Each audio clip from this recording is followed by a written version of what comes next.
Okay, ladies and gentle germs, welcome back to another video. Day numero tres of the 14-day video a day challenge. And I gotta say, I'm pretty proud of myself, man. When has been the last time y'all see me do it this big? You know, 3 videos, 3 days in a row, man. Then again, I did set a new personal record for myself when I did Veda 4 years ago. Veda, for those who are unaware, is vlog every day in April, and I used that as an opportunity to put out a video every day in April because it wasn't just vlogs, if you guys have ever seen the Veda series. In fact, if you are one of the OG subscribers, comment down below because Veda was a lot of fun, and I've gotten a lot of requests from people to do more Veda, so who knows, maybe I'll prep it for 2020, or I could use it as an opportunity to do one in August, considering April, August, they both start with the letter A. I don't know, just comment down below and let me know.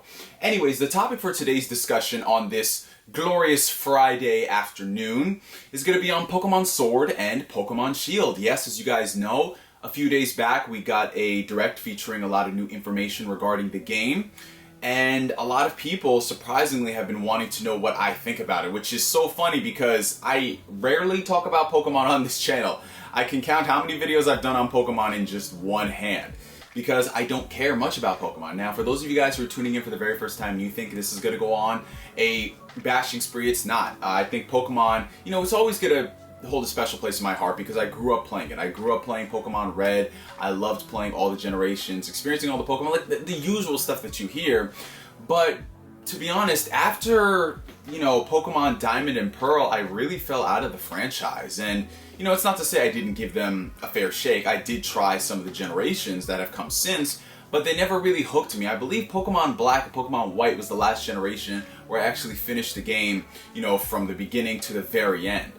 You would think that with some of the nostalgia remakes they've been coming out with, like Omega Ruby and Alpha Sapphire, that I would just like dive back into them, but I didn't even pick those games up. I remember playing the demo, had fun with the demo, and then when the games came out, I was like, eh. I purchased Pokemon Y. I thought that this was going to be the game because it's on the 3DS, the first game the handheld had gotten, and I barely finished it, man. I think I got to like the 6th, 7th gym leader, and then that was it.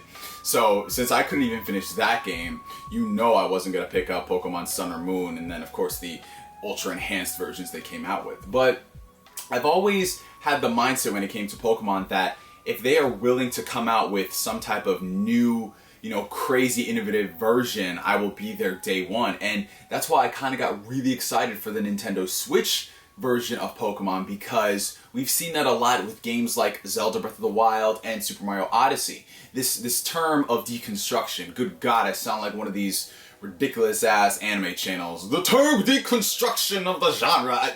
All that crazy stuff, y'all know what I'm talking about.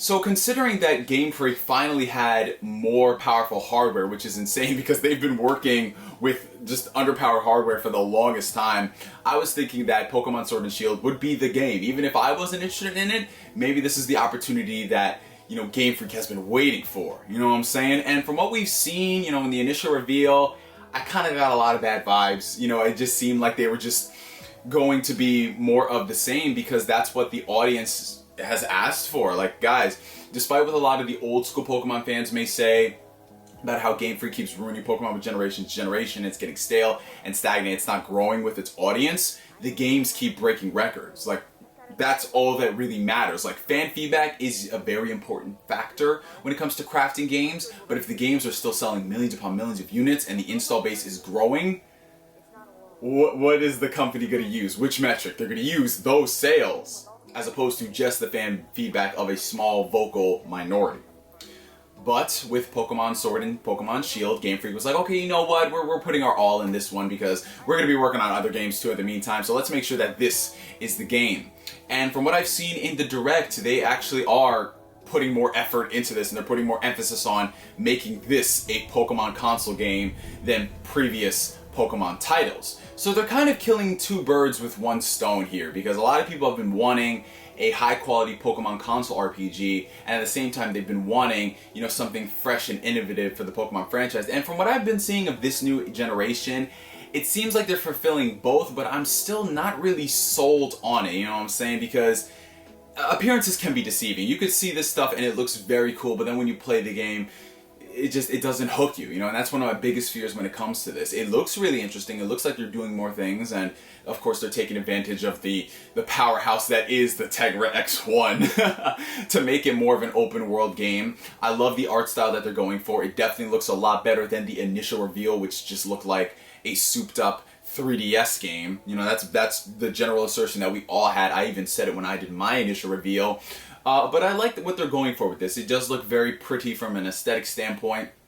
As far as like some of the gameplay mechanics go, the whole Dynamax thing, which I like to call Poke Kaiju, as I'm sure a lot of you guys have noticed, that seems like a nice breath of fresh air. From what I understand, that's taken from the Pokemon Go series, and I don't really play Pokemon Go. I played it when it came out for all of like 16 seconds, and I was like, I prioritize my phone's battery, and I'm not going to waste it on that.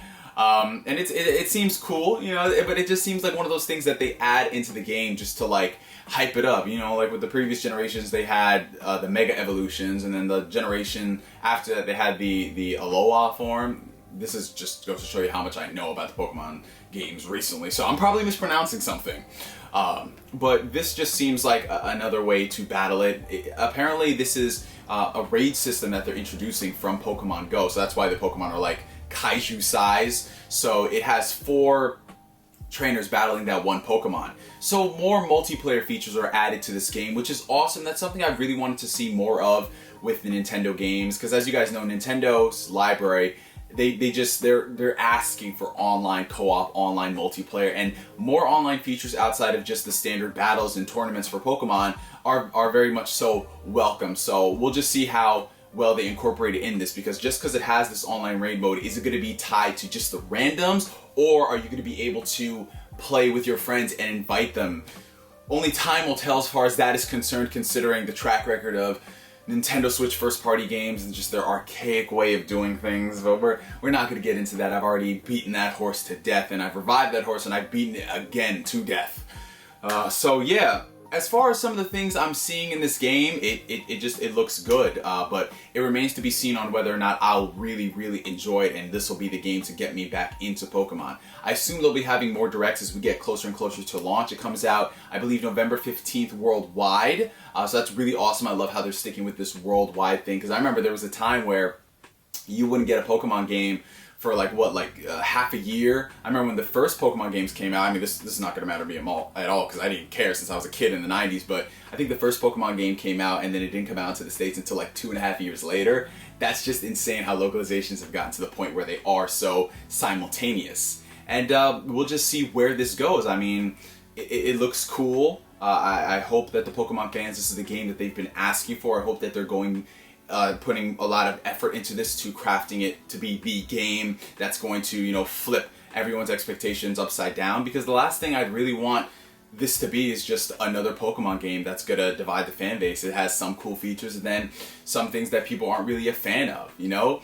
And it's just so confusing, because you have a lot of people who don't really like the new Pokemon games, but they're still gonna play the Pokemon games and complain about them. I don't know, guys. If you see a game and there's a lot of things going into the game and you don't like it, like, why are you going out there and supporting it? I'm not saying that the Pokemon games recently are dog shit. I haven't played them, but vote with your wallets. If you want to craft a better game, let them know. And in some cases that means skipping over this installment. But I want to know what you guys think about this. You know, the core Pokemon fans, hardcore casuals, if you've never cared about the series but you think this game looks good, let me know down below in the comment section, because I'm very interested to hear a lot of people's expectations and perceptions surrounding this, because like I said, I'm just very lukewarm about it. I mean, it looks nice. I like the legendaries. I love how it's essentially a boss from Dark Souls, or, you know, Rapide is doing a crossover. Rapide, of course, being from Tales of Vesperia. Tales of Vesperia Definitive Edition is available on Nintendo Switch, by the way, so if y'all haven't picked that up, you better pick that up.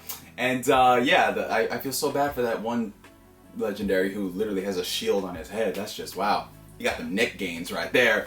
Anyways, from me for now, my name is NGS signing out. Like always, I will catch you guys later. Peace.